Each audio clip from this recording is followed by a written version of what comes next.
fantastic story.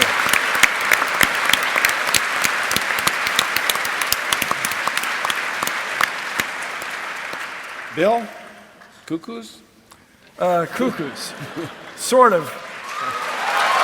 Oh, great. Science! Thank you all. It's so good to see you. Unlike, I believe, all of my colleagues, I am an engineer. I mean, let me emphasize, like my colleagues, I'm a human, but engineer. And maybe some of you saw that right away. People recognize you at parties. Hey, you're an engineer. Your pants don't reach the floor, that's how you can tell. Hey, listen, man, can you fix the blender? I mean, you're the engineer. Yeah, I can fix the blender. Here's what you do. Hold the plug in the wall firmly.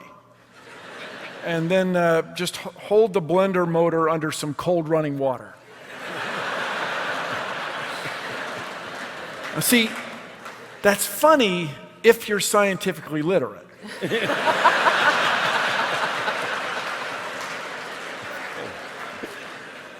So my older brother, tremendous influence on me, had a wonderful physics teacher, Woodrow Wilson High School, Washington, D.C. And he told my brother this story, who told me this story. Michael Faraday, in 1828, then through 1831, would do the Christmas lectures in London, which is back east someplace. And he did this demonstration where he had a coil of wire on one end of a laboratory bench connected to another coil of wire by two wires, the terminal wires of the coils. So he goes down here with a bar magnet, reasonably powerful magnet, which you could find in those days, and moves it, if I may, in and out of the coil, with respect to the coil. And then, now, here's the thing, I was in college, okay? And I don't want to trouble you, I know there are a lot of grown-ups here and stuff, but that never goes away. It's still funny. The X, Y, X, it's still there. So he moves the magnet at this end of the table, and the compass needle moves at this end, as if by magic. Of course, it wasn't magic, it was science! Yes. So the story was embellished. And it was presented to me that he did this demonstration with such success so often that he presented it to the Queen of England. And the Queen of England is supposed to have said to him, Mr. Faraday, of what use is it? And here's where I just admire the guy, and I admire what we in the United States perceive as the British way of thinking. He did not say, lady!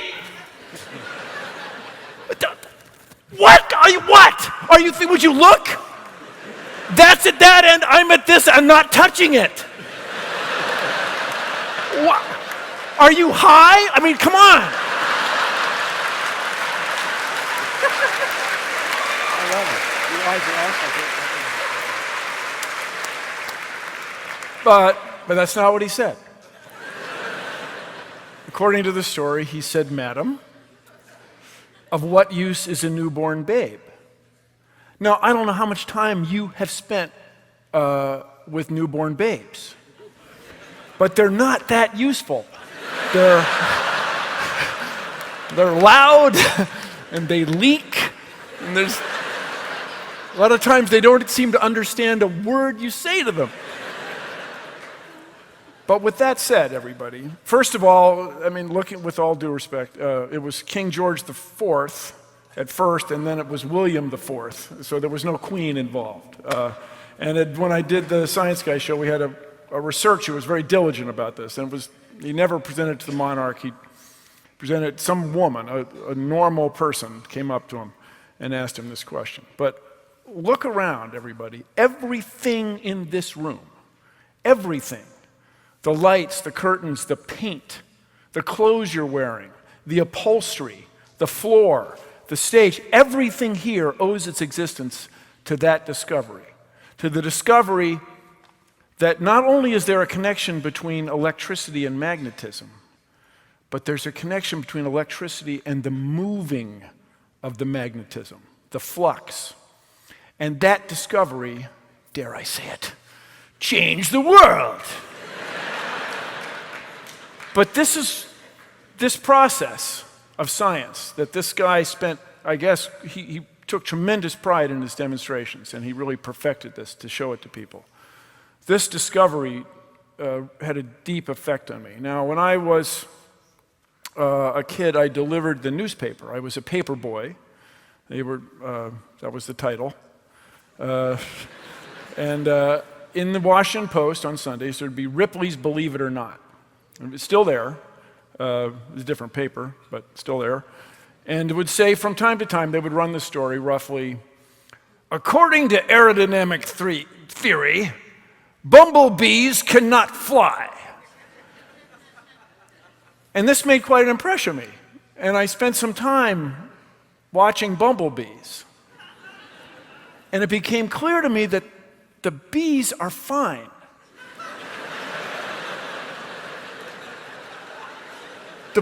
The problem is with the theory.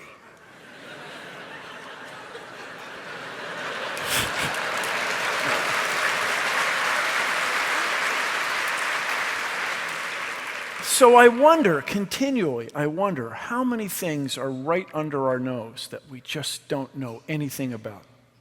I had a Sky Streak airplane, which are still manufactured, and the older boys showed me how to lubricate the rubber motor with dishwashing soap, and I wound that thing up, man. I wound up that rubber band, and I got the thing wound up 350 turns, man. And I read on the back of the package that you can steer the aircraft by bending the vertical tail, the rudder, making a rudder, sort of. Bend. Now, okay, this is an eyewitness account, and it's from one guy. Eyewitness accounts are imperfect, and this is the way I remember it, okay? Now, most of the time when you operate these aircraft, if you've ever tried it, it's two hands. You throw it like that, or you throw it like that. But one time I threw it, and it made 3 perfect circles, and it came right back to my hand, like a boomerang with Bugs Bunny or something. And then I realized that I could influence objects. I realized that if you could understand things enough, you could make things and shape things and imagine traveling around the world. And you could do it with a balsa wood airplane. Just think what you could do if you worked for a big company like Boeing. And that's what I ended up doing. I worked on 747s. Relax, everybody. I was very well supervised. But these things that happen to you when you're a little kid influence you so much. And I'll bet you everybody in here is a science enthusiast, got excited about it before you were 10 years old. And this passion, this drive to know our place in the universe is what makes us special. It's what makes our species worthy. And with this PB&J, this passion, beauty, and joy, we can, dare I say it, change the world. Thank you.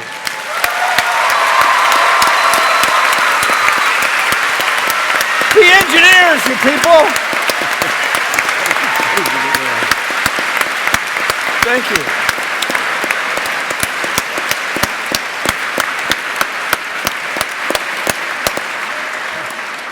It's very good. You know, now that I've tried this, I don't think I can live without it. Neil, you want to talk about our world or another one? This one. Okay. So actually a parallel universe to this one called Ames, Iowa, which is the town where I grew up. It's the home of Iowa State University, which is a school that in a lot of ways is similar to this one. The main difference being that unlike ASU, ISU is not embedded in a great big city. So it's a kind of a self-contained academic community out on the high prairie. And Ames, different universities develop different sort of areas of specialization depending on who's working there and what they're good at. And one thing that Iowa State got pretty good at in the middle of the 20th century was metallurgy. And so when metallurgy became a really important topic during the Manhattan Project, some of the people in Ames were called upon to make use of their skills in refining uranium. So I'm not talking about enriching uranium, which is a more difficult process and requires bigger equipment. I'm talking about the simple process of taking the ore that is mined out of the ground and producing a fairly pure sample of uranium from that. They needed it because a few hundred miles off to the east in Chicago, in a racquetball court, the world's first atomic pile was being constructed. The way this thing was built is basically a big cubical stack consisting largely of blocks of really pure graphite. And among the graphite was uranium in a sort of roughly spherical configuration. And based on the calculations that they had done with the samples of uranium that they had a pretty good idea of how big that sphere was going to have to be in order for them to get the critical reaction that they were looking for. So they built this thing up one layer at a time using the uranium that they could get. And at some point, a new kind of uranium started coming in from my hometown, which is called Spedding's eggs. So Frank Spedding was a metallurgist who worked there. And he and some of the people he worked with had come up with a new way of refining uranium, which is based on the thermite reaction. So I don't know if you know about thermite. It's a very popular chemistry experiment among young and old pyromaniacs, but you take basically rust.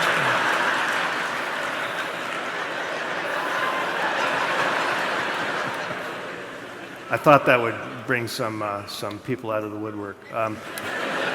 You take basically rust and aluminum and mix them together, and once you get it lit, which is difficult to do, but once it gets going, it's incredibly exothermic and it's spectacular, and you end up with molten metal all over the place. So anyway, it's a good way of getting oxygen stripped off of one metal and moving it over to another one, and that was what they needed to do in the case of refining this uranium. Of course, just making a big pile of powder out in the middle of the prairie and setting fire to it wasn't exactly the right way to go about it. And so they built these sort of crucibles, these really thick-walled crucibles in which they would mix the ingredients, and then they would weld it shut and set fire to the thing, and the reaction would take place inside. And much, much later, it would cool off to the point where they could go and open up the canister, and inside would be this beautiful little oval sort of this hardened puddle of uranium, hence the term Spedding's eggs. Not quite like cuckoo eggs, but much more powerful in a certain way. So these were then put on trucks and transported to Chicago and incorporated into the atomic pile. And these eggs were so much purer than the uranium that they had been working with up to that point that they actually had to change the design of the pile at that point. So if you look at a cross-section of that pile as it was finally built, the bottom part of it is a perfect geometric sphere, but the top part is a kind of flattened oblate sphere because they realized that they didn't have to have as much uranium because they were getting better stuff from my hometown. So that was the kind of place that I grew up. There were kids in my Boy Scout troop whose dads had been present in that racquetball court when the reactor went critical. There were, this is kind of a digression, but one of my favorite aspects of that experiment was that they were worried that it might go out of control, and so they had buckets full of a solution that was known to be a poison for this reaction, a very potent damper of this reaction. And so standing on top of the pile, they had graduate students holding buckets of this stuff, and their job was to dump this stuff into the pile if the needle went beyond a certain level, which it would do very, very quickly if it happened. But on no account were they to spill even a drop of it into the pile beforehand, because it would completely destroy the utility of the pile and they would have to rebuild it. So anyway, for the rest of the Manhattan Project and after the war, Ames was still a place where a lot of that kind of research went on. And I can remember going into, I think it was Spedding Hall at the university, and seeing under glass a wine bottle covered with the signatures of the people who were present when the experiment had succeeded. I don't know if it was there permanently or on loan, but it was one of these cheap Italian wine bottles that's in a little basket, and the scientists had all signed their names on the wicker surrounding the bottle. And later on, when I was in college, I worked as a research assistant in a lab there, and I can remember talking to a crusty old technician who liked to give the young guys a hard time. And he took a bar of metal about the size of a pencil out of an envelope on his desk, and he handed it to me.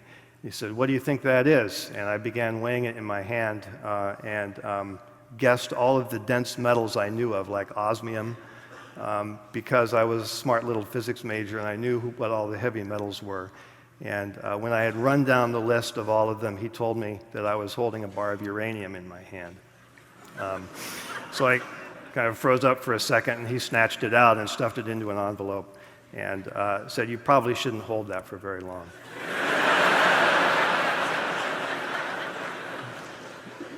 So with that as background, I'll quickly tell a story from my Boy Scout troop, just sort of going back to Bill's comments about getting a passion for science when you're young. Boy Scouts do all kinds of projects to learn about different things, and one of the projects that we were supposed to be doing was growing plants. And growing plants is a thing that happens quite a bit in Iowa, and so it didn't seem like a terribly interesting project on its own. And so some of the dads in our troop decided they were going to enliven the thing by adding a little sciencey twist. And so one of them got some corn seeds that were as close to sort of genetically identical as he could make them. They probably had all come off the same cob or something. And he took them across campus and gave them to one of the metallurgists, who went down into the hot room, buried deep below the building, and picked them up with a remote manipulator arm and put them over a thick lead glass wall and set them down next to a highly radioactive isotope for some period of time, and then plucked them back out, brought them to the safe side of the wall, and took them to our next Boy Scout meeting and handed them out to us.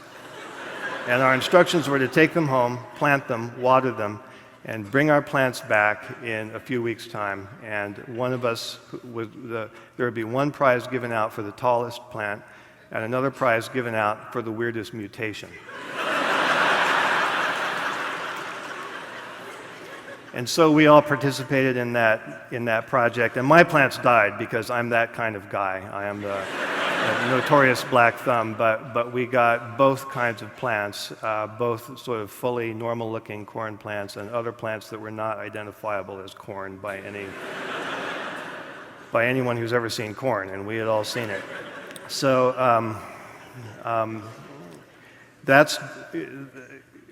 that's what it was like growing up in my town, and it's an interesting and touching thing about that place that I didn't realize how weird that was until I had left that town and gone off to places where when I would tell stories like that, people would look at me in a very funny way. So thank you.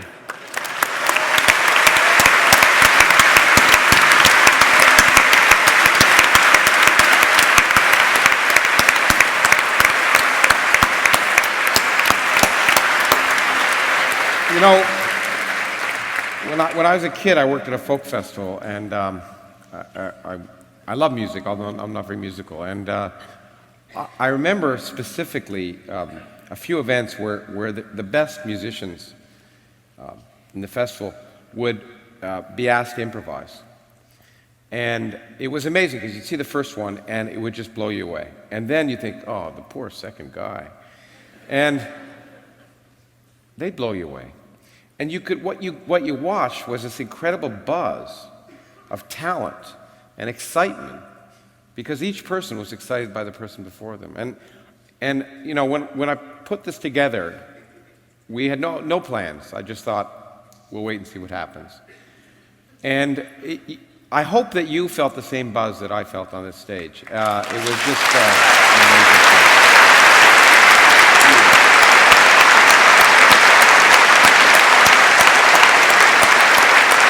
Now, what we're going to do, I've decided that there's no need for us to discuss anymore between ourselves, from what I've heard.